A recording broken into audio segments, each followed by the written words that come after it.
Benvenute e benvenuti. Oggi avremo un'altra diretta, un dibattito, un dialogo con un altro autore.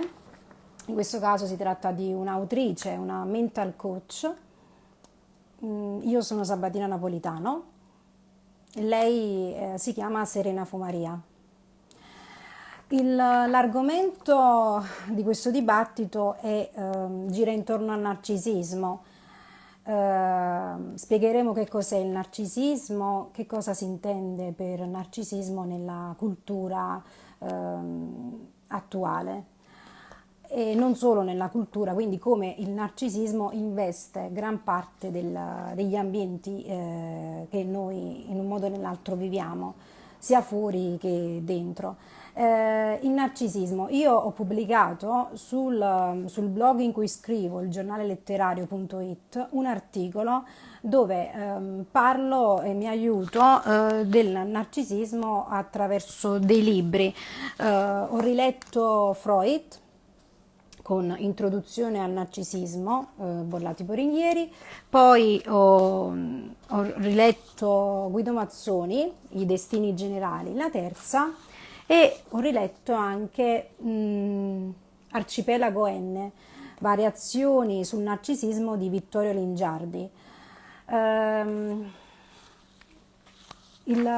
Faccio una breve introduzione perché mi sono anticipata e dopo tenterò di invitare Serena. Allora, nel manuale diagnostico e statistico dei disturbi mentali, il narcisismo è definito secondo dei sintomi del disturbo, quale proprio una malattia, una patologia. Tra questi disturbi, per essere definito una persona, per essere definita un narcisista, ne deve avere almeno 5, deve avere almeno 5 sintomi tra questi 9 del disturbo, come ad esempio la tendenza ad approfittare degli altri per raggiungere degli scopi, una modalità affettiva del tipo predatorio, una mancanza di empatia e la preoccupazione di essere avvicinati da persone di uno status alto, ambito, che lo confermino speciale e privilegiato. Logicamente per chi è del settore introduzione al narcisismo di Freud è uno dei capisaldi, dove appunto Freud prende anche le distanze poi successivamente da Jung e definisce quello che è proprio il narcisismo quale perversione narcisistica, quindi proprio la patologia. Quando il narcisismo è identificato come un atteggiamento sano e quando invece è un delirio di grandezza, un distacco dall'interesse di persone e cose del mondo esterno. Successivamente, appunto, se leggete questo articolo, brevemente per introdurre il dibattito che faremo, troverete delle citazioni dal saggio appunto di Lingiardi che si è occupato del narcisismo e infine un breve rifacimento al mito descritto da Ovidio nelle Metamorfosi, nel terzo libro delle Metamorfosi, e appunto un breve collegamento ai destini generali di Guido Mazzoni per parlare proprio della cultura del narcisismo teorizzata già negli anni 60-70 da Christopher Lasch. Detto questo, inviterei, ci ho messo meno di quanto potevo, inviterei Serena per la discussione.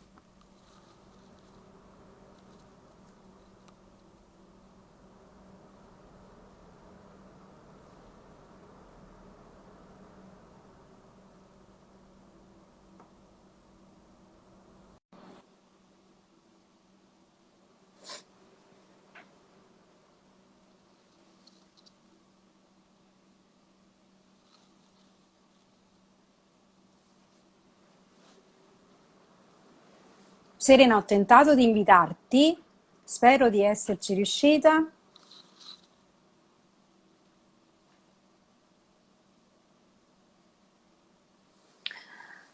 nel mentre che aspettiamo che Serena si connetta, ehm, potrei parlare appunto del narcisismo.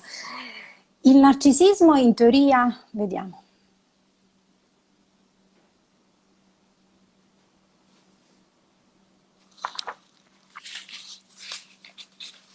Vi invito comunque a leggere l'articolo che ho scritto sul blog letterario e il sito soprattutto di Serena, perché appunto, perché dice che Serena non può partecipare. Mm, come mai?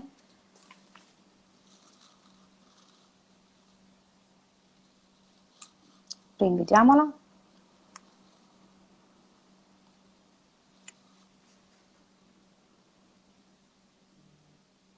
Non so perché. No, mi sta rispondendo su WhatsApp. Eccomi. Eccola. Come stai? Buonasera, buonasera, complimenti per tutto quello che fai, che sei bravissima. Ah, ti ringrazio, tu sei bravissima. Per questo ti ho No, voluto intervistare. diciamo che siamo due teste dure. Allora, Serena, io non mi sono permessa di parlare di te perché lo volevo fare in tua presenza, anche per presentarti. Allora, Serena Fumaria è una Sì, mental coach che si occupa appunto di aiutare tutte quelle persone che hanno in un modo o nell'altro sono entrate a contatto con persone che o soffrivano o che proprio riportano la patologia di cui stiamo trattando, il narcisismo. E quindi è di grande interesse, anche letterario, sociale, socioculturale, quello che tu fai, è veramente di grande interesse. E non a caso ho citato il saggio di Lingiardi, perché appunto anche la letteratura si sta occupando di di questa nuova patologia che investe la società. mi viene da dire per Ehm, fortuna, peraltro, perché guarda, io questo libro qua, il primo che ho messo là, è Diario di una Hostess, è praticamente un libro che ho scritto nel 2008, e ho pubblicato nel 2013, all'interno del quale ci sono già le figure narcisistiche, delle quali però a livello sia letterario che psicologico si è venuto a parlare molto più tardi. È uno dei motivi per cui io faccio il lavoro che faccio, cercare di divulgare il più possibile questa figura che è stata, non so per quale motivo, messa da parte per quanto riguarda proprio le comunicazioni. È una figura presente come tutte le altre del cluster B nel DSM-5, però non tutti gli psicologi l'hanno considerata come una cosa da curare, o meglio, da studiare per essere curata bene per tanti anni. E quindi il mio lavoro, proprio come dicevi tu, la divulgazione di questa patologia non in quanto psicologa, ma in quanto vittima. sì, in effetti Serena è anche autrice. Io ho avuto piacere, ho avuto modo di leggere uno dei suoi libri ed è anche una bravissima scrittrice con una grande Grazie. sensibilità. Quindi sì, nel sito di Serena potete trovare varie informazioni, soprattutto su YouTube potete vedere di quello che si occupa e del fatto che con quanta passione lei dà informazioni su queste patologie che sono anche classificabili, se non ho capito male, nel cluster del disturbo istrionico, del disturbo da dipendenza. Vari disturbi sono collegati effettivamente al disturbo narcisistico.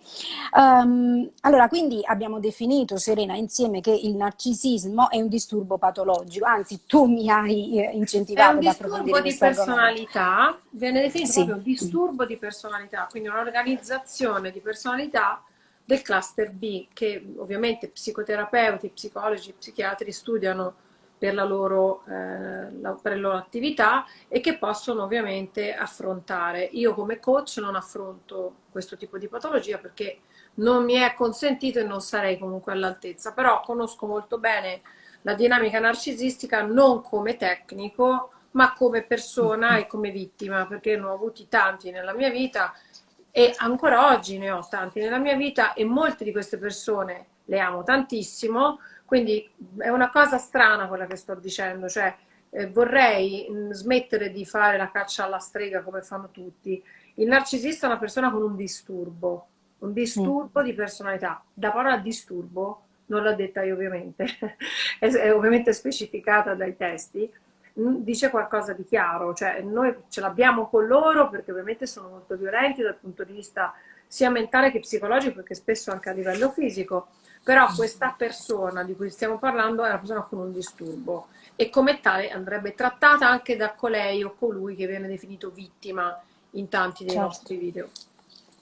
In effetti sì, tu ti concentri sulla persona narcisistica, perché anche la società diventata una società narcisistica proprio dallo sviluppo di una personalità, perché Sì, la personalità, la persona narcisistica sta divenendo una soggettività narcisistica, quindi tutta la società si sta in un modo o nell'altro ammalando, perché se si ammala un singolo, si ammala anche la società.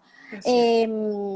Quindi tu occupandoti proprio della persona che ha questa patologia e che in un modo o nell'altro disturba la società, Mhm. ehm, ci potresti, ecco, tu che sei attiva nel campo, ci potresti fare un quadro di quelli che sono definiti, che possiamo incontrare, sono definiti come narcisisti, dove li troviamo e Mm. soprattutto perché sono fastidiosi per la società e perché devono sottoporsi a delle cure.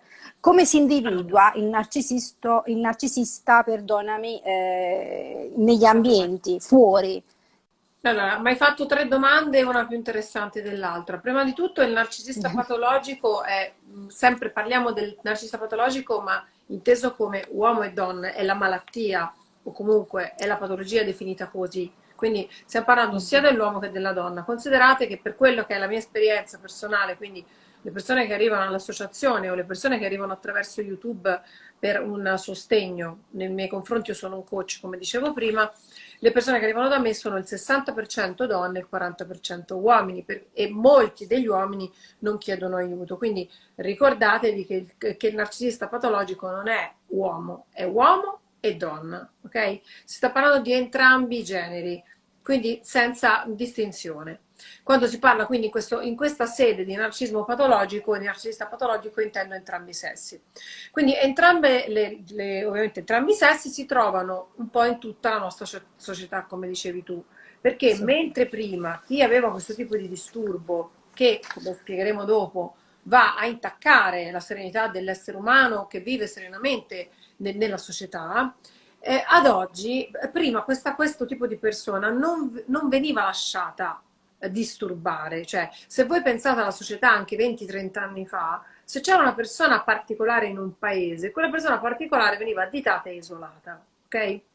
Oggigiorno, purtroppo, per fortuna, vedetela come volete, con l'avvento dei social network ci sono delle distinzioni da fare in questo senso, cioè ogni persona che prima era una persona fisica con un nome, un cognome e un indirizzo, oggi diventa un'entità che può avere più personalità e può andare su vari fronti e direzionarsi ovviamente su varie dimensioni, perché anche su quello dobbiamo giocare, cioè il narcisista è trasversale, non dà fastidio soltanto diciamo alla persona del paesello, dà fastidio dall'attrice alla persona che magari fa il lavoro più umile per arrivare a disturbare anche i politici. Io ho casi di persone di altissimo livello sociale che sono stati disturbati da queste persone, non a caso probabilmente una di queste persone sarà stata anche la Unzi che quando tempo fa fece la sua campagna, proprio perché sono oramai liberi di esprimere le varie personalità.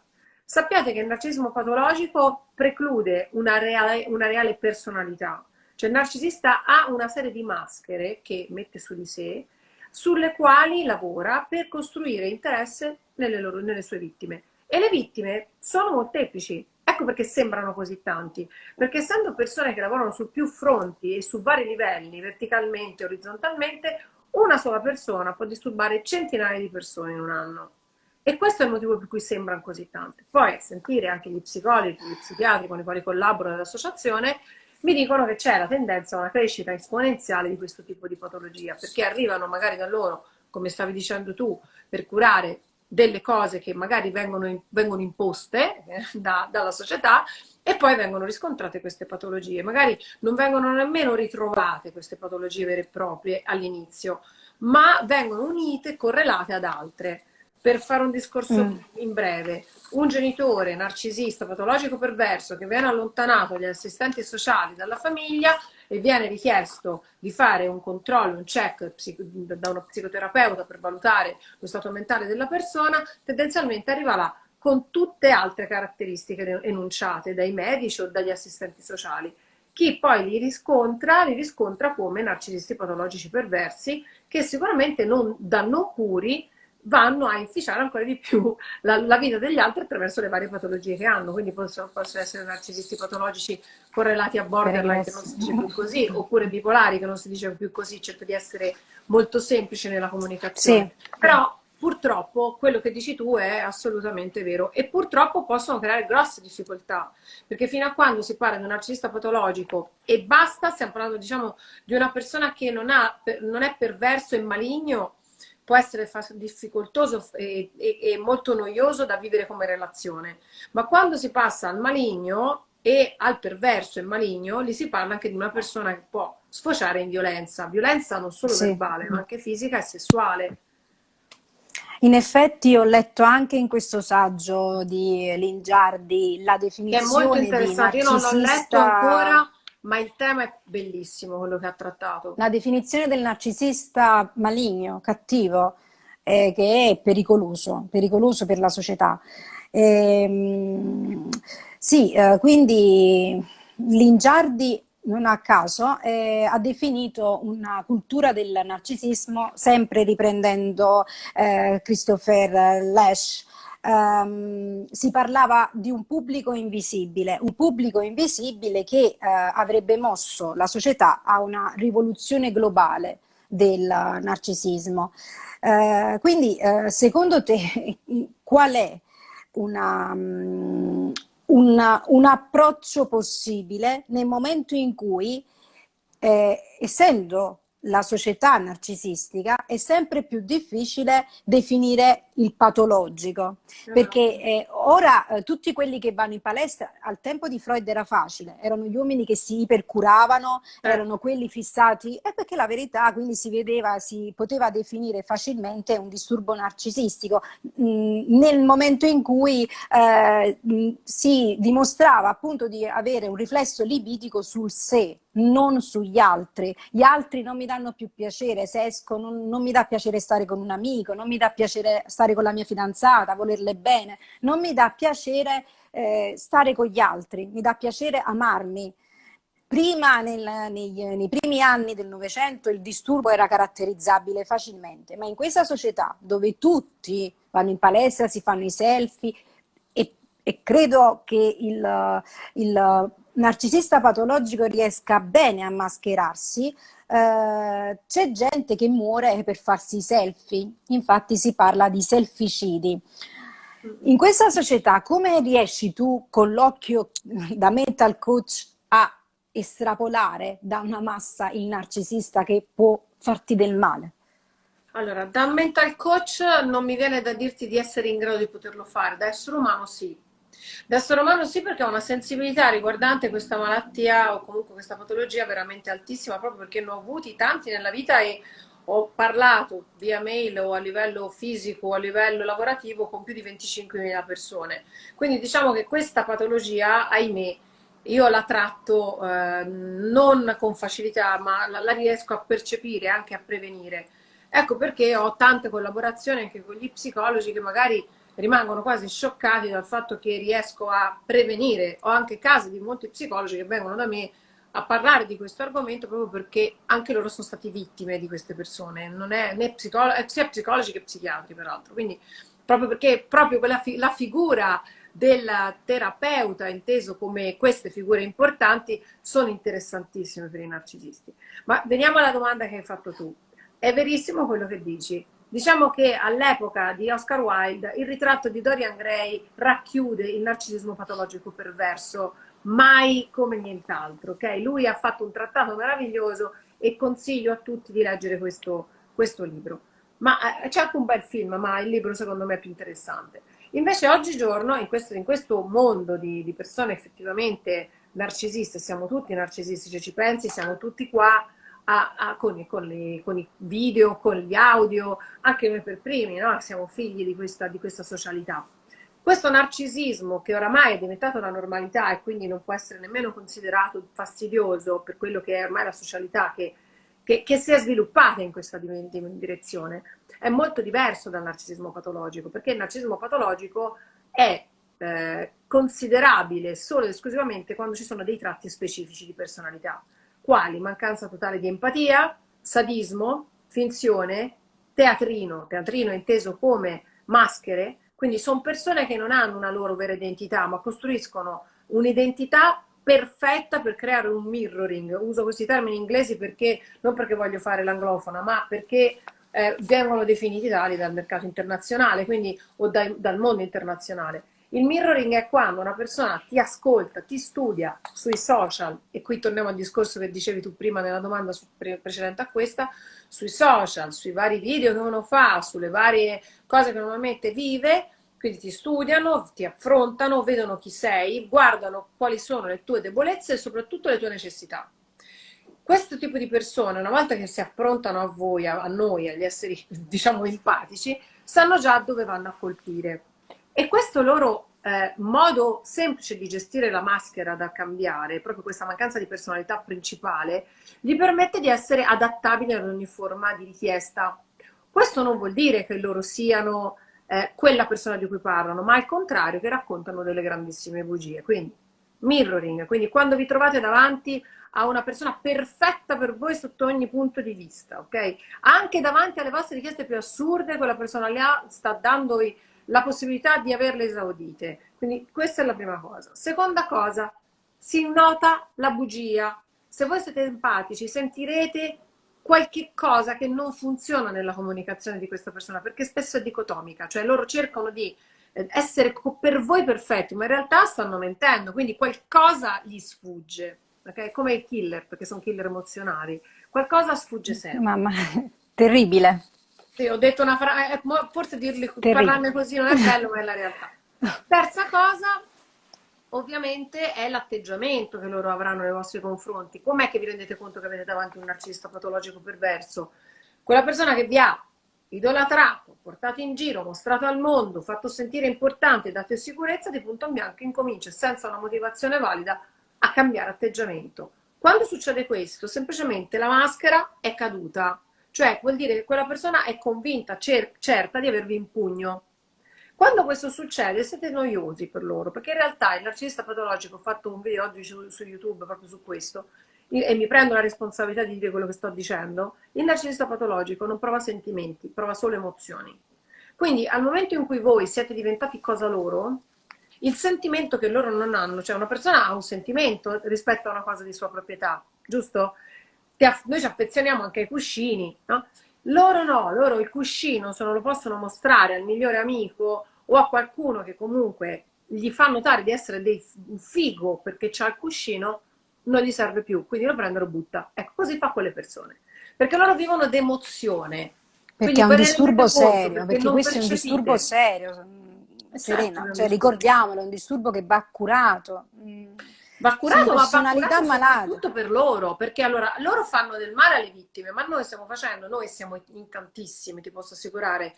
È partita Vappole, che io nomino sempre e stimo tantissimo, che ha fatto dei video tantissimi anni fa, dopodiché sono partita anch'io, dopo che sono partita io ho sensibilizzato tutte le persone che potessi sensibilizzare fino a 2 giorni fa, perché io disturbo continuamente le persone brave per chiedere di parlare di questo argomento, proprio perché una volta che sarà talmente palese l'argomento, rimarranno solo i carnefici.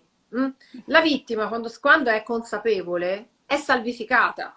Il mio lavoro, che era una vittima, è proprio quello di far notare che esistono queste personalità, non per demolire la personalità narcisistica, ma perché le persone si possano salvare dalla personalità narcisistica. Poi rimane però la personalità narcisistica, che nessuno riesce con facilità a sedare. Quindi il nostro Giusto. lavoro sarà poi aiutare anche queste persone.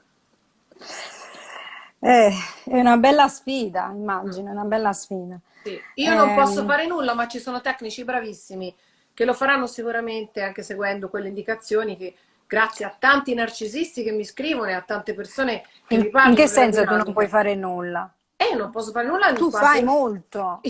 nel senso per curarli. Io non sono un tecnico, non sono uno Ah. psicanalista, per cui non seguo i cluster B, però posso aiutare quelle persone che li seguono a sapere delle dinamiche che magari a loro sfuggono per altri motivi, per motivi del loro lavoro che è più impegnativo del mio, ecco. Io credo molto nel tuo lavoro, se può interessarti la mia opinione. Allora, quindi sì, Serena, Freud ha definito un narcisismo secondario da un narcisismo primario. In ogni caso, il narcisismo primario è quello che si sviluppa nel bambino. Per noi i freudismi sono materia quotidiana perché noi siamo abituati a Freud, però all'epoca pensare che un bambino potesse riflettere i desideri dei genitori era una scoperta sensazionale. Certo. Quindi il bambino ripiega il piacere non nella mamma, ma su di sé, sull'io. Ed ecco che il narcisista che tu descrivi, il malato, ama solo se stesso e ha bisogno di cura perché c'è un problema, una patologia nella relazione con l'oggetto dell'amore, con l'oggetto della libido. Quindi, come tu hai definito adesso, meglio insieme il narcisista è malato di emozioni, non di sentimenti, perché lui non riesce a collegarsi al sentimento, non riesce a provare tutta quella fantasia, quella magia, quell'empatia che nasce dal sentimento, che ha dato vita, che dà vita all'uomo, la cultura, Non ne l'arte. capisce proprio il valore, perde di vista le cose belle della sua vita per avere delle emozioni forti che durano attimi e bruciano come Icaro al sole. Ecco, quante donne e quanti uomini sono vittime di questa nuova patologia, che è una patologia sociale. E quindi come può una donna, parliamo di noi donne, come può una donna evitare a prescindere di provare un affezionamento profondo per una persona malata? Credo che la risposta sia non può, cioè nel senso che se tu ti trovi davanti a una persona con questa origine di problema, essendo altamente seduttivi e scoprendo purtroppo a posteriori la malattia, può succedere con facilità di legarsi a queste persone. Io per prima, che comunque sono all'interno dell'ambiente da ormai anni, sono presa di mira tantissimo da queste personalità e fino a quando non si espongono tirando giù la maschera, purtroppo non si può scoprire di avere davanti degli elementi tossici. E quindi questo è purtroppo, purtroppo quello che può capitare a chiunque, cioè avere a che fare con persone, non si può prevenire questo tipo di affezione. L'unico consiglio che mi viene da dare è una volta in cui vi rendete conto che il campanellino che suona è un campanellino che stride, quindi dentro di voi percepite quella cosa che dicevo prima, un qualcosa che non torna, è tutto troppo perfetto, dice una cosa però vedi che l'occhio non collima col sentimento, loro dicono il ti amo come noi diciamo Dio mi scappa uno starnuto, cioè con la stessa facilità, quindi c'è un trasporto che può essere finto ma non fino in fondo. Dal punto di vista fisico-sessuale sono persone che magari fanno delle grandi performance erotiche, ma non hanno performance emozionale, cioè sentimentale nella performance. Quindi certe cose, se uno ascolta questi video, purtroppo per fortuna le sente. Il problema è che arrivano ad ascoltare questi video solo le persone quando sono oramai in stato avanzato, quando ormai il gaslighting è iniziato, quando sono già state denigrate e quando non capiscono che cosa sta succedendo. Ecco perché una delle mie attività all'interno dell'associazione è fare questo tipo di prevenzione anche all'interno delle scuole, non soltanto per il narcisismo patologico, ma per ogni forma manipolatoria, perché purtroppo la manipolazione non è soltanto il narcisismo patologico perverso. Nelle scuole, quindi tu fai informazione agli studenti di Sì, varie fasce d'età, sì, immagino, quindi alle sì, superiori. sì. Sì, io proprio di questo ti volevo anche chiedere. Poi riassumiamo un po' i caratteri generali, di quello di cui ti occupi anche con l'associazione, perché questa associazione è importante. Io ho visto nei vari video, ho visto È anche quando... piccolina, senza soldi, perché facciamo tutto Sì, gratis, però quindi ora ecco, stiamo anche il facendo una modo cosa di... nuova, vedrai, vedrai adesso Anche ti il modo, stupiremo. anche il modo di far conoscere l'associazione per chi vorrebbe collaborare e sì, è un'associazione comunque degna di rilevanza. Grazie. Spiegaci per favore come funziona, come è nata e di cosa ti occupi, come Allora, ad avete un esempio paio quella. di ore a disposizione? No, sarò breve. Purtroppo gli incontri li facciamo brevi per il Lo fatto so, che le persone provano difficoltà a seguire lo l'argomentazione. so. Se fosse per Allora, me parlerei con te per ore. lo Anzi, scusami faremo. che ti ho disturbato d'estate, Ma perché va, è un penso che stai al piacere. mare. No, no, è un piacere. L'associazione nasce perché, brevemente, nel 2015 io ho avuto una violenza psicologica bruttissima da un narcisista patologico borderline allucinante e quando mi sono ripresa ho incontrato una ragazza che era finita più o meno nello stesso mio marasma e le ho dato dei consigli per uscirne. Questa ragazza dopo una settimana è riuscita a uscire da questa situazione e mi ha ringraziato. Quella cosa mi ha risvegliato qualcosa di profondo dentro di me. Ho detto, forse questa sofferenza, io di violenze ne ho avute, diciamo di abusi narcisistici ne ho avuti 3 e di narcisisti patologici nella mia vita ne ho avuti 4. Quindi di compagni sto dicendo, quindi sono tanti, ok? Anche se sono durati pochi, però sono tanti. Quindi diciamo che queste persone questa persona mi ha dato una motivazione per fare qualcosa. Ho aperto una pagina che si chiama Guarire dal narcisista patologico su Facebook, la quale pagina poi si è trasformata in un'associazione. Motivo per cui io non sono così narcisista come sembro, ho dovuto creare i video su YouTube proprio per rispondere alle centinaia di richieste giornaliere che avevo all'epoca, che oggi oramai sono diventate altro che migliaia, perché solo la pagina c'ha circa 15.000 persone, ha un indotto di persone che mi seguono di 300.000 persone circa al giorno, quindi sono tantissime. Ora sto facendo anche il bilingue, ci stiamo aprendo a mercati internazionali, nel senso al mondo internazionale, proprio perché si cerca di fare più che si può. Tutto gratuitamente, perché l'associazione non prende soldi, non chiedo alle persone di associarsi, perché tutto quello che facciamo cerchiamo di farlo online.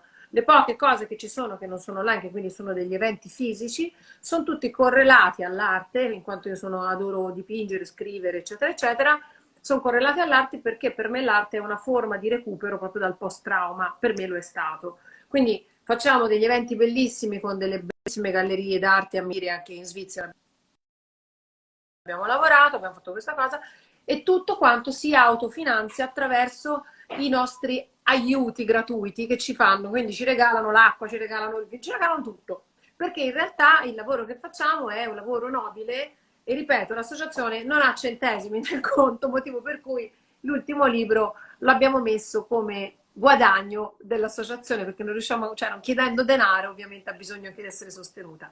Però il lavoro bello dell'associazione è collegare, a parte la mia figura, la figura di Walter Giraudo e di Rosalba Del Monte, che siamo 3 persone che si vogliono bene tra di loro, che hanno subito tutte e 3 abuso narcisistico, ma correliamo all'associazione anche dei bravissimi tecnici. Io chiamo personalmente gli psicologi, gli psichiatri o gli avvocati chiedendo se vogliono collaborare con noi, perché di persone che hanno voglia di aiutare in associazione ce ne sono tante. Poi loro ovviamente fanno il loro lavoro, si fanno pagare e tutto quello che è regolare fare. Noi però il nostro appoggio principale è creare un appoggio iniziale di coaching dove noi regaliamo un percorso di autoaiuto che le persone possono fare direttamente a casa loro, dove si possono un attimo riprendere, fare meditazione, cercare di capire che hanno una valenza attraverso un sistema di informatizzazione che è il mio metodo e quello di Walter. E invece poi in posteriore, se c'è bisogno di un aiuto di altro genere, tipo anche dal punto di vista della violenza, avvocati, tutto quello che ci può essere dietro, noi siamo sempre disponibili, ma con persone di cui ci fidiamo, che sono spesso vittime di queste persone che arrivano da noi e noi le inseriamo nell'indotto. Tutto questo in maniera gratuita. È una cosa bellissima, Sì. bellissima, anche perché tu segui, anche se hanno bisogno di un supporto legale, Sì, queste sì. persone. Abbiamo diversi avvocati in tutta Italia, fino a quando non firmano con quello che devono fare, loro il supporto iniziale è completamente gratuito. Per collaborare con noi il supporto iniziale deve essere gratuito. Lo stesso discorso vale per gli psicologi che la prima sessione non la devono fare pagare, perché poi se fanno un percorso decidono loro. Ma con noi tutto quello che viene fatto su richiesta nostra deve essere gratuito la prima cosa. Ok, allora cerchiamo nel profondo di aiutare le donne e gli uomini che hanno questo tipo di problemi. Una donna viene abusata, viene maltrattata da un narcisista in ambienti diversi. Lo conosce e si innamora in palestra, lo conosce e si innamora a scuola, si parla di varie fasce d'età perché il Certo. narcisista ormai ha varie fasce d'età. E ricordiamo che il narcisista è una persona malata, è patologica, è una persona che probabilmente ti farà del male, è una Mm. persona che per amare se stesso ti distruggerebbe, è in grado pure secondo me di buttarti sotto la macchina se ti odia. Quindi io ho A un'idea me è del successo narcisista. anche questo, per cui sì, sono stata investita Ecco, da un mio ex, sì. sono persone fortemente malate, malate che disturbano la società. Allora, quali sono i passi? Ecco, adesso che ho avuto modo io di incontrarti, anche per ampliare il discorso ad altre cerchie, quali sono i passi che deve fare una donna e un uomo per venire in contatto con te e per essere aiutato, anche tramite questa associazione? Allora, l'associazione ha un indirizzo, ovviamente come tutte le altre, www.ioscelgome.it. L'associazione ha ovviamente delle mail, una mail alla quale risponde in automatico, come dicevo prima, una risposta automatica che manda un percorso di autoaiuto, e poi ci sono delle varie direzioni. Se loro hanno bisogno di qualche cosa, ovviamente chiedono la cosa di cui hanno bisogno e risponde o un volontario, perché adesso abbiamo creato anche i volontari e i coach che aiuteranno queste persone, oppure rispondo io o Walter, per cui questo è quello che facciamo. Altrimenti può usare la pagina Facebook Guarire dal narcisista patologico, @gmail.com, scusatemi, sì, è la mail, è la stessa cosa, Guarire dal narcisista Io patologico, scelgo me. esatto, che io scelgo me, Ok. ma le mail sono tutte uguali, cioè praticamente tutte le mail, anche i messaggi automatici che arrivano nei vari social che abbiamo, perché avendo centinaia di persone centinaia di migliaia di persone che ci seguono, non riusciamo a rispondere a tutti. Comunque, quelle mail fanno tutte capo a quella dell'associazione o a quella di guarire dal narcisista patologico, @gmail.com. Arriva tutto lì e poi si smista. Questo è importante perché ovviamente cerchiamo di rispondere a tutti. Quando ci scrivono sui social network hanno una risposta automatica in cui gli viene detto dove cercarci, perché se c'è veramente bisogno ci trovano a tutti i costi, cioè arrivano comunque da noi, sì. Ok, quindi il narcisista patologico che diventa violento, a volte viene chiamato violento, quello è violento, cioè mi ha fatto una violenza, è violento, ma in Certo. realtà è un malato, è un narcisista. Come fai a distinguere una persona violenta e invece dal narcisista che è violento? Perché il narcisista violento penso che abbia una perversione più grave. Lui fa Allora, violenza per difendersi nella sua visione, se vogliamo, schizoide, schizofrenica della realtà. Lui fa violenza per difendersi, per difendere la propria bellezza. no, in realtà fa la violenza nei casi di narcisismo patologico perverso, quando arriva la violenza, sì, in base si difende non tanto dalla bellezza, ma da quello che è l'immagine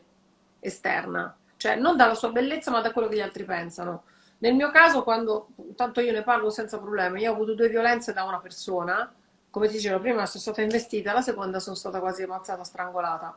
Purtroppo Ma è questa. assurdo perché questa persona potrebbe anche essere definita violenta, invece è violenta e Ma lui narcisistica. aveva i tratti narcisistici pieni, ovviamente. Poi di violenti ce ne sono anche altri tipi, non è che ci sono soltanto i narcisisti, ci sono i border, ci sono i bipolari, ci sono gli schizofrenici, cioè ce ne sono tanti di casi di persone violente che non hanno tratti narcisistici. Nel caso del narcisismo patologico perverso, spesso la violenza viene fatta quando le persone provano a contraddire quello che per loro è il loro essere, ok? E sono estremamente pericolosi. Ti posso assicurare, avendo vissuto quell'esperienza, probabilmente aveva anche dei tratti misti, cioè non era soltanto narcisista, anzi sicuramente non era solo narcisista, quella violenza è stata veramente brutta, concepita in maniera sadica e soprattutto concepita con attenzione. Questa è la cosa che fa paura del narcisista, è che è un calcolatore, come dicevo prima, un serial killer delle emozioni, e quindi come tutti i serial killer sanno esattamente dove andare a colpire. Quindi è molto difficile gestirli, quindi se una persona si trova a prendere uno spintone sapendo che ha a che fare con una persona con dei tratti narcisistici di personalità, lo spintone non va molto. Così come ma non va perdonato lo schiaffo, non va perdonato la spinta forte, non va No, perdonato il assolutamente. E cazzotto, perché il questa cazzotto persona è capace diventa... di ucciderti, ti toglie la vita per se Certo, stesso. Uh, sì, sono quelle persone che fanno i femminicidi, ora non necessariamente narcisisti patologici perversi, però con uno psicologo giudiziario con il quale ho avuto a che fare, parlando di questi casi, lui mi diceva che quasi tutti i tratti che avevano i killer dei femminicidi che lui stava seguendo erano tratti di origine narcisistica e quindi patologica. Io lavoro qui a Milano con una serie di persone che non faccio nomi, ma sono persone che ovviamente stanno dietro diciamo, alla polizia, non voglio fare nomi perché non va bene, comunque polizia, eccetera, eccetera. Loro mi specificano che moltissimi dei tratti delle persone che violentano, fanno del male oppure picchiano le compagne o i compagni sono di base narcisistica. Quando viene contattato lo psicologo, il narcisismo patologico spesso c'è. Quello è il caso ovviamente del perverso e del maligno, sono i casi estremi di narcisismo. Però dovete sapere che non tutti evolvono in quel senso lì e non tutti sono per fortuna quel Ma tipo c'è la di... possibilità dell'evoluzione, per questo esiste l'informazione, per questo tu ti sei messa in atto, Certo, perché c'è la assolutamente. possibilità che il narcisista che soffre di narcisismo a livello che si può considerare sano sfoci poi nel patologico. Allora, in Eh, realtà dicono di no, dicono che peggiori la malattia fino ai 45-50 anni, dopodiché scenda il livello di sadismo. Però questo io non lo so perché, ripeto, dobbiamo parlarne magari con degli psicologi e degli psichiatri per questo, perché sono più tecnici di me, insomma, non sanno più cose di me. Il fatto è questo che ti volevo chiedere per chiudere, entrando proprio nel lato morboso di questa realtà. Il narcisista fa male di solito alla preda. Mm. Lui ha un atteggiamento predatorio, quindi non ha un atteggiamento affettivo, No. amorevole, è predatorio, perché la preda deve in qualche modo soddisfare il suo ego, soddisfare il suo desiderio di piacersi. Ma ci possono essere casi in cui il narcisista fa del male ai figli, è capace a fare del male ai figli, alle sorelle, Sì. eh, a- non Sì, mi provando arrivano molti affetto. casi così, moltissimi casi di persone che hanno subito anche abusi familiari, sì, da narcisista patologico perverso. Spesso il figlio, una madre che hanno figli narcisisti o figli che hanno madri narcisiste, Mm. capita spesso perché purtroppo è un disturbo di personalità, può capitare a chiunque, non è che se uno è genitore non ce l'ha, anzi, il problema del narcisista patologico perverso genitore è che convinto di amare il proprio figlio o comunque di amarlo, come dicevi te, troppo o troppo poco, lo tratta in un determinato modo e provoca in questo ragazzo dei traumi che si porta tutta la vita. I traumi che può generare il contatto con un narcisista perverso sono anche traumi di natura psichica, immagino. Assolutamente. Cioè, Possono considera anche... che il trauma narcisistico, che è stato studiato da diversi psicologi, comporta proprio anche delle sintomatologie fisiche. Cioè, vale a dire, la persona comincia a perdere la fiducia in se stessa come prima cosa, ma questo è un altro discorso. Poi inizia ad avere mal di testa, mal di stomaco, problemi gastrointestinali, non dormire di notte, incominciano ad avere più capacità di focalizzare sulle proprie necessità, sulle proprie cose, sul proprio lavoro, perdita di memoria, perché purtroppo è un sistema di manipolazione che porta a una dicotomia continua.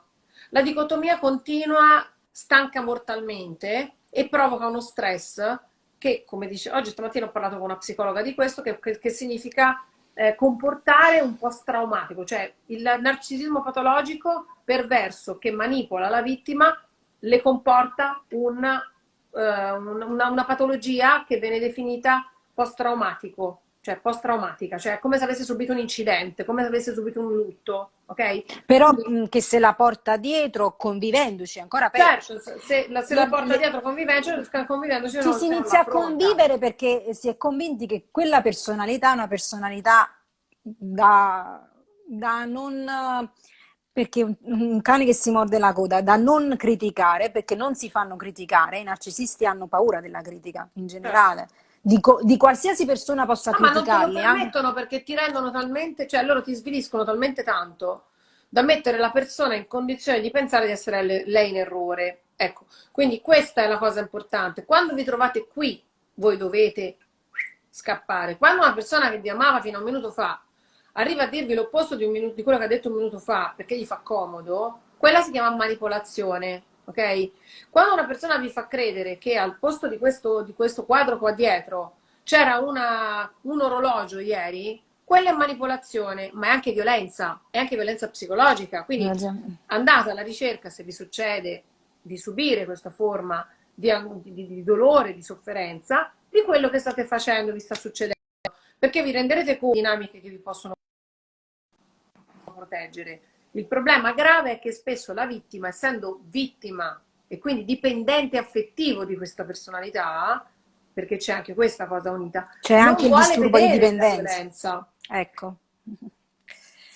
In effetti sì, quindi rinnoviamo anche l'invito a fare informazioni su questo senso. La persona che entra in contatto con un narcisista e non lo sa perché la sua psiche è ormai del tutto manipolata, perché ci sono tante problematiche, per esempio storie d'amore che vanno avanti da anni, Sì, che sì, gocce sono. condividono con i parenti, quindi non hanno il coraggio queste donne di lasciare questo compagno, anche se non sfocia nella violenza, perché se tu chiedi alle donne, alle ragazze, dice ma lui non è violento, è solo così, è un po' egoista. No, l'egoismo è una cosa, una patologia invece è un'altra cosa. Chiudiamo, Serena, Sì, con questa differenza. Quando un uomo è generoso, è altruista, è sano, e quando invece è egoista, malato e che quindi una donna, un uomo deve entrare nella consapevolezza, perché tu dai luce, tu dai consapevolezza, deve crescere nella consapevolezza e intendere che quello che sta passando è una realtà non oggettivata. Per gli altri non è così. Ci sono coppie felici, ci sono coppie che si amano, per gli altri non è così. Quello che avviene nella casa, quello che avviene nella relazione, se non è sano, c'è un fuori che ti informa che non è così, che non è esatto. così. E non bisogna fare finta di niente, cioè, allora, come ti dicevo prima, a me è successo di avere 4 relazioni tossiche, 3 che ero vittima e una in cui ero consapevole. La differenza tra le prime 3 e la quarta, ovviamente, essendo consapevole, la sofferenza non solo non esiste, non c'è, ma tu stai dando un nome e un cognome a quello che succede. Quando dai un nome e un cognome a quello che succede e vedi che il cluster, cioè quello che viene identificato è quello, ovviamente tu sai anche che sei davanti a una relazione tossica, quindi hai la scelta di dire io so di esserci all'interno, continuo o lascio andare, ok? Questa è una cosa che vi dovete regalare, cioè almeno la consapevolezza di sapere che avete davanti a voi una persona di un certo tipo, ve la dovete dare, non potete nascondervi così e dire no, non è vero, perché se no se dovessi dire che è vero devo andarmene, no, voi potete anche rimanere. L'importante è che sappiate come vi dovete comportare. Soprattutto per le donne colte e gli uomini colti, non fare finta che quella sia una realtà psichica reale, che sia Esatto. condivisibile. Non solo, ma anche perché tante persone che sono consapevoli di avere questo tipo di rapporto hanno dei figli e quindi non lascerebbero comunque il compagno per motivazioni loro. E di conseguenza, cioè, però sapere che ci abbiamo davanti una persona con un disturbo di personalità, diciamo blando, parliamo di quello del narcisista patologico classico, che sono persone che comunque possono essere sopportabilissime se sapete usare il vostro carattere con loro. Tornando alla tua arte, diciamo che tu sei una che ne sa tante, tu sai chi è Eco, Nemesi, no? E Cervo. Allora, le donne e gli uomini narcisisti, per i narcisisti, sono di 3 tipi. Cervo, colui che scappa e lui rincorre. Eco, colui che prende e inizia a fare da eco, cioè qualsiasi cosa lui voglia, lui dice sì, facciamo come dici te, facciamo come dici te. Quando succede questo, e lui, se è narcisista, vi svaluta. È lì che voi sapete che vedete davanti a un narcisista. Perché nella relazione non tossica, anche se c'è una discussione, lo si fa per amore. Nella discussione tossica, invece, vi sviliscono e vi svalutano per il piacere di farlo. Voi questa sensazione la sentite. Perché è un malato, non ha la capacità di essere È una altruista. disfunzione della personalità. Quindi questo è un modo loro di essere, che non è la mappa che fa il territorio. Cioè non Secondo facciamo... me, Dimmi. Una cosa che trovo anche utile, alle volte la vedo su Facebook, è mostrare teatro come se fosse teatro, mostrare una coppia, la stessa situazione, ad esempio si trovano nel traffico, c'è tanto traffico, c'è una discussione tra, per esempio, tra gli automobilisti, per dirne una. Il modo in cui reagisce una coppia sana, che sta affrontando un percorso sano, che dal punto di vista terapeutico non potrebbe dare fastidio alla società, di due persone che sono sane, che si vivono in modo sano, e come reagisce in una situazione di stress una coppia che sta affrontando un periodo e un percorso tossico.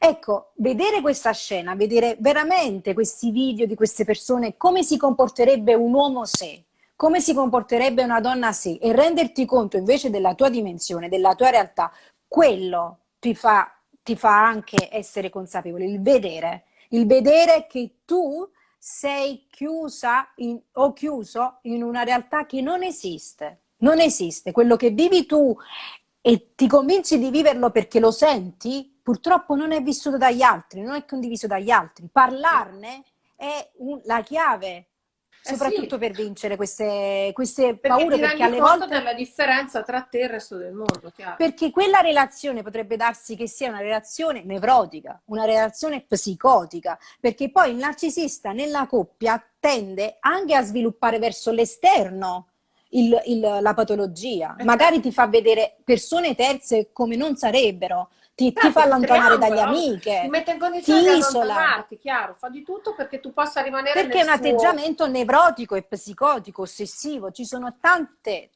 veramente tante diramazioni del problema. È per Queste questo che coppie. stavo dicendo prima, tornando al discorso di Eco e del cervo, la figura che può stare accanto a un narcisista perché ci deve stare, perché lo ama anche così, quello che vuoi, è Nemesi. Per chi non sa chi è Nemesi, è la dea della giustizia, La cioè dea della giustizia. colei che fa esattamente quello che va fatto per rispetto a sé. Quindi, più alto è il vostro rispetto per voi stessi, meno alto è il livello di narcisismo che può essere utilizzato in una coppia. Magari si stancherà perché non siete lì a soffrire per lui o per lei, ma meglio, se si stanca se ne va, ok? Ma in realtà solo Nemesi, solo la persona consapevole di se stessa e in giustizia con se stessa riesce a poter vivere una relazione non tossica con un narcisista, tenendo sempre conto che la relazione può essere non tossica, ma la persona è tossica. Quindi si salvifica per se stessa la nemesi, uomo o donna che sia. Quindi ricordatevi che la via d'uscita c'è, sia lasciando, sia abbandonandoli, anche perché spesso abbandonandoli che cosa succede? Se siete una nemesi, siete una persona, uomo o donna che siate, necessaria per la loro crescita, non sono stupidi, sono soltanto con un disturbo di personalità, sanno che voi avete un valore, quindi probabilmente vi verranno a cercare e voi facendo questo Sempre distacco, vengono a cercare, da quello esatto, che tu creando anche questo dici. distacco li potete mettere davanti all'idea di frequentare uno psicoterapeuta per stare insieme. Quindi voi siete in grado di aiutarli soltanto andandovene, essendo nemesi e stando distaccati da loro, non diventando dipendenti affettive e dandogliele vinte tutte. È al contrario. Benissimo, Serena, è stato veramente un incontro stupendo. Tu poi sei luminosa veramente come il sole, ti ringrazio. Grazie. Ti ringrazio per questo tempo che ci hai dedicato, che hai Grazie. dedicato anche a me e abbiamo fatto informazioni su questo argomento sensibile di cui io mi sentivo Certo. di prendere in un modo o nell'altro parola Sicuramente intervistandoti. salverai la diretta così, o se la registri la metto anche sul mio No, si canale. salva su Instagram, Ok. sì, poi la metto anche su YouTube. Comunque, grazie Serena e spero che questo messaggio sia entrato nel cuore o nella mente di qualcuno che ci ha guardato. Sicuramente perché guarda, credimi, la comunicazione è prevenzione alla violenza, qualsiasi forma sia, fosse anche solo una persona, ne abbiamo aiutata una. Bellissimo, grazie Serena, buon continuo, buona Ciao a serata. tutti, ciao. Ciao.